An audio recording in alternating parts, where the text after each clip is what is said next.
aujourd'hui, on accueille la guérison complètement différemment. On applaudit quand la personne guérit.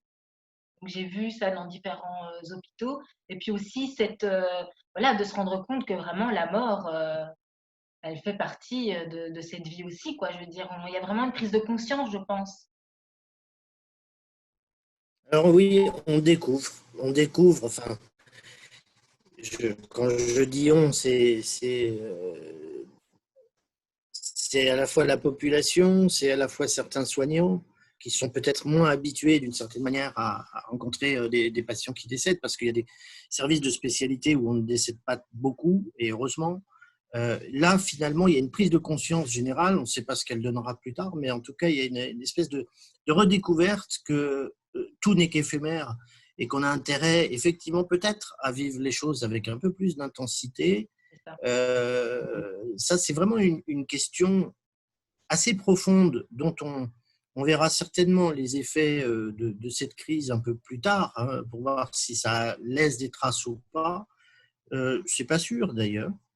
Euh, on sait très bien les capacités de chacun à refouler cette question ô combien importante qu'est celle de notre mortalité. Mais en effet, en tout cas, cette question se pose à la fois en termes d'interrogation personnelle, à la fois en termes de pratique de tous les jours, mais aussi même sur des questions, là pour le coup, très très techniques, pratiques, c'est-à-dire comment on fait, combien de temps on garde un corps dans une chambre, euh, comment on organise des visites lorsque quelqu'un est décédé, etc. Enfin, il y a des questions que découvrent beaucoup de professionnels qui sont habituellement plutôt gérés par des services comme alors la réanimation, bien sûr, les soins palliatifs, l'oncologie. Voilà, là, ça s'est vraiment généralisé partout à l'hôpital. D'accord. Donc, en fait, on se rend compte que notre vision donc, des choses ont quelque part changé et on se rend compte de l'importance. Et là, maintenant, on va passer à la deuxième étape donc, de la psychologie en fait, du confinement. Donc, pour les personnes en fait, qui sont en confinement, qui ne sont pas forcément malades, qui sont en famille ou seules. Là, on va plus parler des personnes quand même qui sont en couple ou en famille. Donc, il y a eu plus de 48%, enfin une augmentation de 48% des violences intrafamiliales. Comment pouvez-vous expliquer voilà, cette augmentation? Est-ce qu'une personne non violente peut devenir violente en confinement? C'est difficile à énoncer, mais disons qu'on peut en tout cas trouver des causes assez simples à ce phénomène. Hein. C'est que habituellement, les personnes qui vivent sous un même toit se séparent dans la journée, j'entends. Euh, L'un va au travail, voire les deux, les enfants vont à l'école. Il y a des temps de manque, des temps d'absence qui fonctionnent certainement pour certains comme des bulles d'oxygène, comme des possibilités de prendre un peu de recul. Et là, avec le confinement, eh bien, tout le monde se retrouve d'une certaine manière obligé de rester ensemble. Et nécessairement, ça va. Ce qui pouvait finalement se régler, se-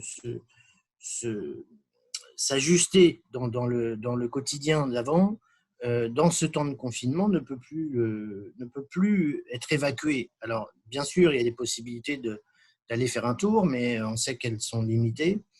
Et du coup, eh bien, ces tensions-là qui s'ajoutent hein, nécessairement à l'angoisse que l'on vit tous, alors qui est largement relayée par les médias, bien entendu, mais enfin, c'est une réalité que nous sommes dans un climat où il y a des morts chaque jour, par centaines, que l'on peut très bien se dire que ça peut nous tomber dessus. Et puis beaucoup, d'ailleurs, dans leur entourage, commencent à connaître un tel qui est décédé. Donc, nécessairement, ça ne peut pas ne pas générer aussi des tensions. Et parfois, évidemment, ça va être la goutte d'eau qui fait déborder le vase. Et évidemment, ceux qui sont déjà dans une propension de violence vont l'être d'autant plus. Et en effet, certains qui jusque-là trouver un équilibre d'une façon ou d'une autre, peuvent déraper dans ce climat particulier, bien entendu. Oui, car dans violence intrafamiliale, il n'y a pas que de la violence conjugale. Je veux dire, les enfants aussi, je veux dire, les adolescents, les enfants. Mais comment gérer ça, je veux dire, au quotidien? Est-ce que vous, en tant que psychologue, vous avez des conseils, je veux dire, pour les personnes qui sont, par exemple, dans des Alors, situations où... c'est les conseilleurs ne sont pas les payeurs, mais je vais quand même effectivement peut-être lancer quelques pistes. D'accord, Essayer de mimer d'une certaine manière la vie d'avant, c'est-à-dire ce besoin que l'on a tous dans une famille, même quand on s'aime beaucoup, d'avoir un temps intime, d'avoir de l'intimité. Alors, bien sûr que pour certains, c'est très difficile lorsqu'on est dans un tout petit appartement, l'appartement. euh, bien entendu, mais il faut trouver des moyens, si possible, dans la mesure du possible, de se mettre en retrait. C'est-à-dire justement de ne pas être complètement dans cette espèce de fusion imposée et de pouvoir se ressourcer un peu avec soi-même. Alors quand je dis avec soi-même, c'est les enfants qui puissent jouer à la console, qui puissent être en contact avec leurs potes sur Internet, sur les réseaux. Effectivement, habituellement, on leur fait la guerre aux enfants pour limiter le temps d'écran et c'est naturel. Peut-être que là, ce n'est pas forcément le temps d'avoir autant de rigidité qu'on peut avoir d'habitude, c'est-à-dire vis-à-vis des enfants, en tout cas, essayer d'être un peu plus cool, tout en précisant que c'est dans ce cadre-là, que c'est dans cette période-là un peu particulière qu'on va lever le pied, y compris sur l'exigence par rapport à l'école, etc. Parce que quoi qu'on en dise, travailler à la maison, ça n'est pas travailler à l'école et qu'on ne peut pas avoir en toute bonne foi les mêmes exigences vis-à-vis des enfants que, que d'habitude. Ça, c'est une chose importante pour éviter les montées de tension parce que chacun, j'ai envie de dire, fait ce qu'il peut dans cette période-là et que nous n'avons pas effectivement toutes les potentialités que nous avons d'habitude pour exercer différentes postures sociales, par exemple. Hein. C'est-à-dire ce qui nous fait du bien dans la vie de tous les jours, hein, c'est on part en tant que mari, papa ou maman, je ne sais quoi, ou en tant qu'enfant, on arrive sur le lieu de travail ou à l'école, on est quelqu'un d'autre, etc. Et c'est ça qui est rendu difficile justement avec ce confinement, c'est qu'on est obligé de rester avec une identité et une seule d'une certaine manière. Et donc il faut pouvoir trouver des arrangements, des subterfuges, comme d'ailleurs le font très bien les adultes, hein, avec les apéros vidéo, etc. C'est qu'ils trouvent des ruses finalement C'est ça. pour continuer à vivre à peu près comme d'habitude, même si on sait que c'est pas comme d'habitude. Parce qu'évidemment, un apéro de cette manière-là, c'est pas la même chose. D'ailleurs, si on n'a pas de bouteille, eh bien, on ne boit pas. Vous voyez, c'est pas du tout pareil. C'est certains qui vont à des apéros sans bouteille. Donc là, bah, il en faut une. C'est un petit exemple. Ouais. Oui, et est-ce que pour vous, vous avez l'impression que, est-ce que vous pensez que vivre le confinement seul, ou enfin, est-ce que c'est plus facile de vivre un confinement seul, par exemple? C'est la solitude. C'est une histoire de choix ou de non-choix. C'est-à-dire qu'on ne le vit pas pareil selon qu'on a choisi d'être seul ou selon que ça nous a imposé.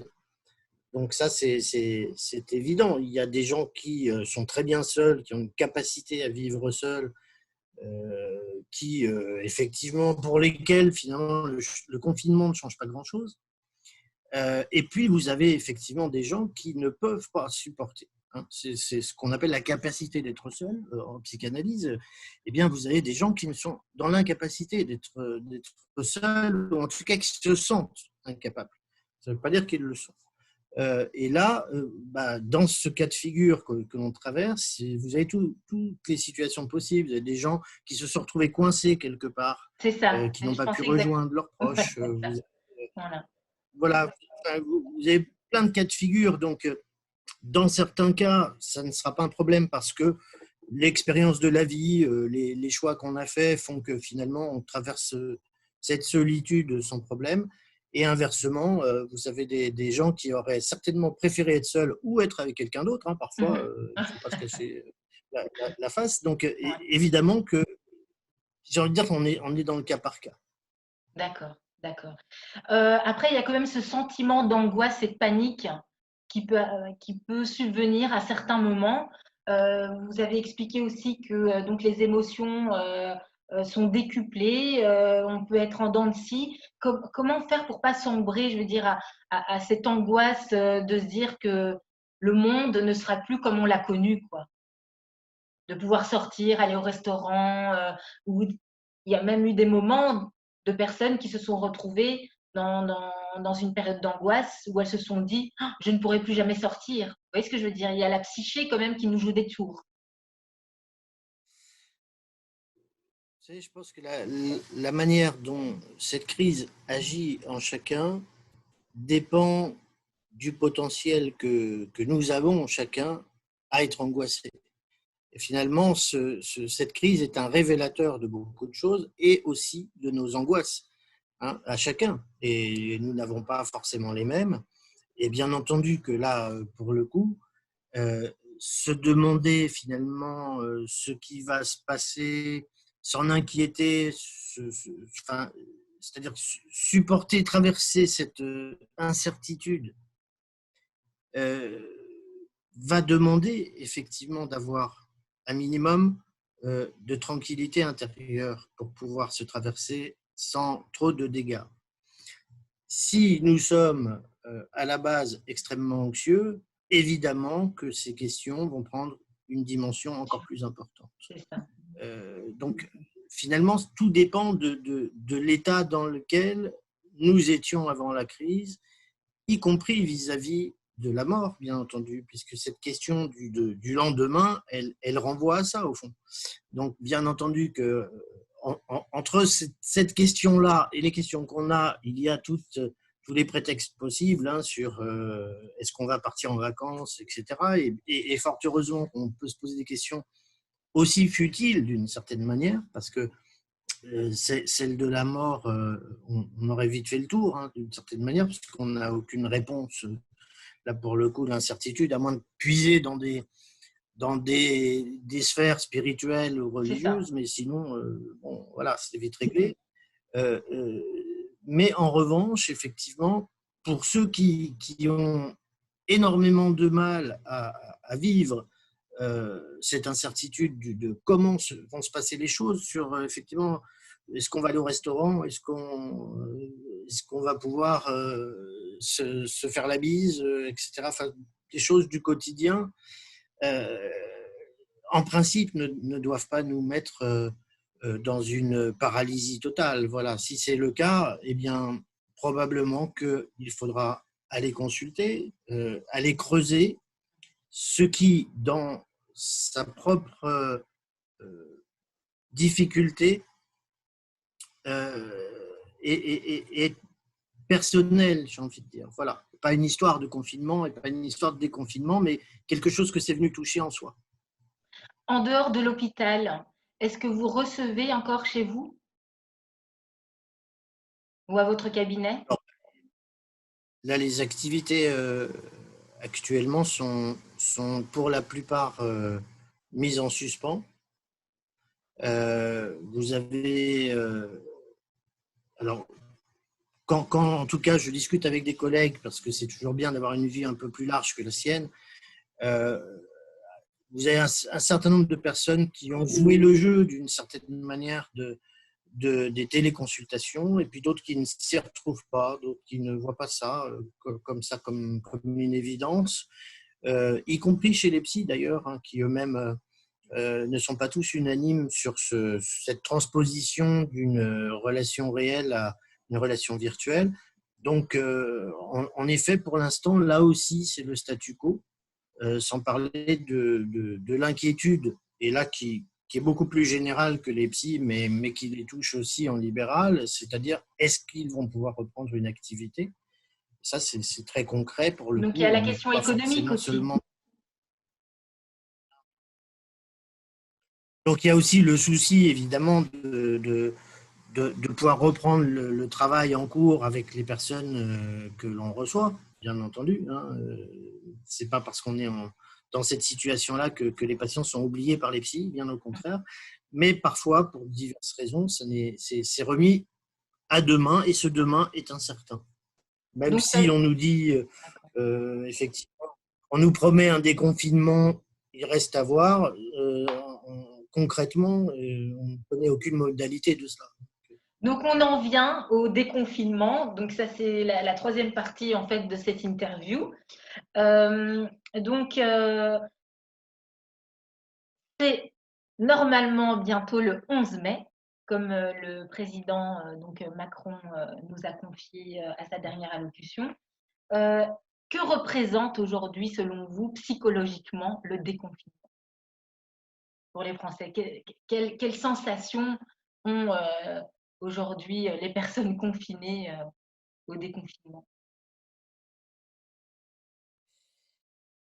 Alors, c'est difficile de parler pour tout le monde. Hein. Moi, ce que je perçois d'une façon un peu générale, et notamment sous forme de réelles questions, voire de colère, ce que je perçois, c'est une ambivalence, finalement. C'est-à-dire qu'il y a à la fois la position de la personne emprisonnée qui attend l'heure de sa sortie avec impatience. Il y a quelque chose de ça pour beaucoup, hein, c'est-à-dire que vraiment les gens se sont mis dans une position d'enfermement, c'est-à-dire de position d'enfermement, insupportable évidemment, et du coup le vivre comme ça fait regarder le déconfinement comme une sortie de prison. Donc ça c'est un premier aspect. D'autres sont beaucoup plus ambivalent, beaucoup plus sur le versant anxieux de savoir qu'est-ce qui va se passer, attention, confinement, d'accord, mais est-ce que c'est pas trop tôt, etc. Évidemment, parce que on a bien vu qu'une information en suivait une autre qui venait la contredire. Aujourd'hui, ça c'est une vraie problématique actuelle, c'est la crise de confiance. C'est-à-dire qu'on ne sait plus à quel sens jouer aujourd'hui. Donc on nous dit le 11 et pourquoi pas le 10. Et du coup, est-ce que effectivement c'est raisonnable de faire revenir les enfants à l'école? Ce sont des vraies questions. Toutes les questions. Donc, vous voyez qu'il y a d'une part tout l'aspect imaginaire de la sortie, de la liberté. Ça, c'est une vision qui nous fait du bien. L'idée, ça y est, enfin, on va pouvoir sortir sans avoir de compte à rendre.